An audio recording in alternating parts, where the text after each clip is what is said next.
is happening on the sets of Meri Aashki Tumse Hi. The truth behind Disha's pregnancy has come in front of everyone. This truth has been brought by no one else but Ishani's mother-in-law Amba. Falguni, who was unaware of all of this, slapped Disha at once.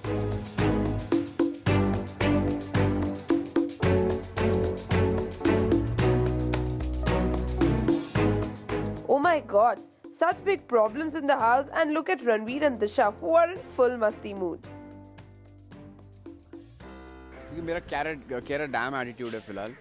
मुझे कुछ फ़र्क नहीं पड़ता है कि घर में क्या हो रहा है, और ये सब जो ड्रामा माँ बेटी के बीच में और दिशा और फाल्गुनी के बीच में जो भी कुछ हो रहा है, मुझे इतना बोरिंग लगता है कि यार अभी ये लोग क्या बोर करेंगे, अभी और ड्रामा मेलो ड्रामा क्रिएट करेंगे और मुझे पकाएंगे। तो वैसे भी मैं ईशानी से प्यार नहीं करता हूँ, वैसे ही मैंने उसको बोल दिया है कि भाई मैं तेरी फैमिली के बारे में भी मुझे कुछ फिक्र नहीं है, तुम भाड़ में जाओ, तुम्हारी फैमिली भाड़ में जाए। तो इसलिए मैं वहाँ से साइड में निकल लेता हूँ और अपने फ़ोन में कुछ मैसेजेस चेक कर रहा हूँ, अपना टाइम पास कर रहा हूँ। इतनी देर में फाल्गुनी गिरती है, उसको और बड़ा शौक लगता है कि भाई ईशानी को भी पता है।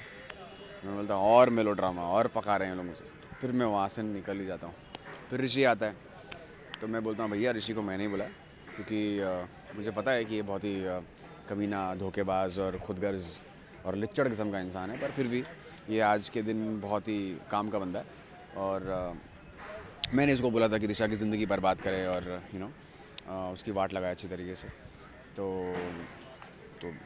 सबको गुस्सा आता है कि मैंने क्यों ऐसा बर्बाद करा है। मनोज को भी गुस्सा आता है कि तूने कमीने मेरी होने वाली पत्नी की ज़िंदगी बर्बाद कर दी और ऐसे प्लानिंग प्लॉटिंग की। तो मैं उधर ऋषि की बुराइयां करते जाता हूँ और मैं अपनी बुराइयां करता हूँ कि हम दोनों ने मिलकर ये सब काम किया, मुझे बदला लेना था इसलिए मैंने काम किया। So finally Manas comes to know कि Disha was not a wrong girl, but उसको फंसाया गया। और इसी तरीके से Manas agrees to marry Disha although she is pregnant. देखो वो गुस्सा है अभी, वो ही इज़ हर्ट और वो इमोशंस फील नहीं कर रहा है दिस मोमेंट। तो मतलब लेकिन वो अपने क्या बोलते हैं, जो अंदरूनी जो क्वालिटीज़ हैं उसकी वो कभी भूला नहीं है और वो भूलना चाहता भी नहीं है उन चीज़ों को। तो इसलिए वो पारिक फैमिली की जो फैमिली है उनको कभी दुख में देख नहीं सकता। ऑल्दो वो खरी खोटी सुना देता है क्योंकि वो दिखाना चाहता है कि आई हेट यू, पर पीठ पीछे से वो हेल्प करता है। पीठ पीछे से वो ये दिखाता है कि that he still cares for the family. अभी जैसे ईशानी ने उल्टी साड़ी पहनी होती है तो वो नहीं चाहता कि उसकी बेइज्जती हो, तो इसलिए वो पंडित जी को बोलता है कि आपको पता है ना ऐसा रिवाज है कि ससुराल की दी हुई शॉल पहननी चाहिए जो भी पूजा करने वाली लड़की होती है। तो बोलते हैं हाँ हाँ हाँ।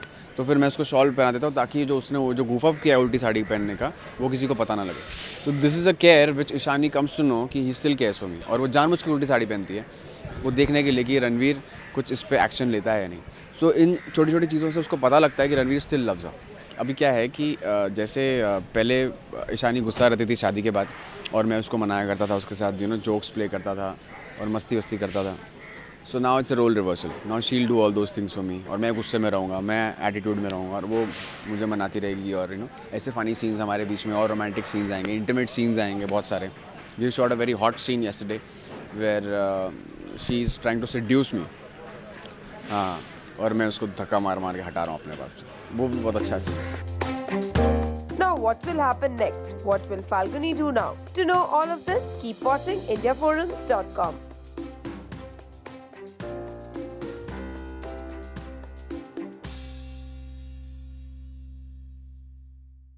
Hi guys, I'm Shakti Arora.